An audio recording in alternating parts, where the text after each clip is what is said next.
So I super appreciate how intentional this parent is being, in that she really doesn't want to punish her children for having emotional outbursts, but she wants to teach them the skills so that they know how to channel those emotional outbursts, so that they're not destroying, yelling, being ugly, crying, like whatever, insert all the things. And a lot of us do want to teach the skill, and sometimes the method that we choose, we think we're teaching them how to regulate, but we're actually removing the opportunity to do so. So let me explain a little bit.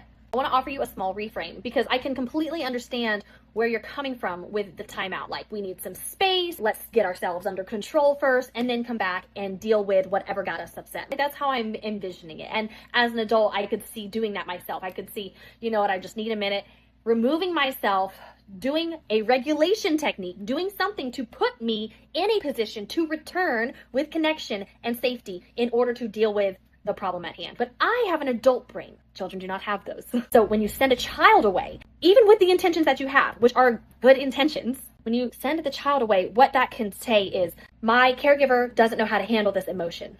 Well, heck, I don't know how to handle this emotion. And we send them away. We don't know how to handle it. They don't know how to handle it. We don't know what they're doing over there. The thinking process that you think they are going through, sit down and think about what you've done, or, reflect on this.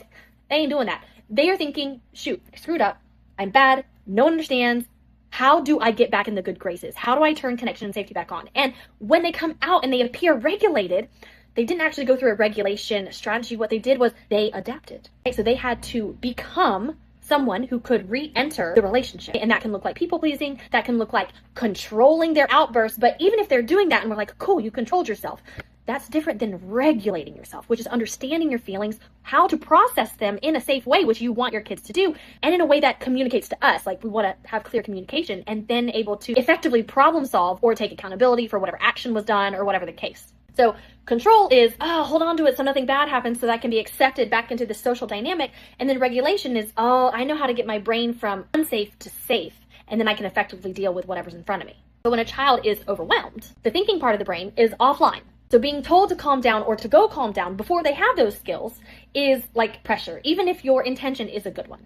Some kids will comply, but that is really just them suppressing the emotion so that they can come back and be accepted. They didn't actually learn a healthy coping mechanism to get from offline brain to online brain. So the teaching moment that you want to have usually works better after the nervous system has settled, not before and not during, because the brain can't receive the message you're trying to send it.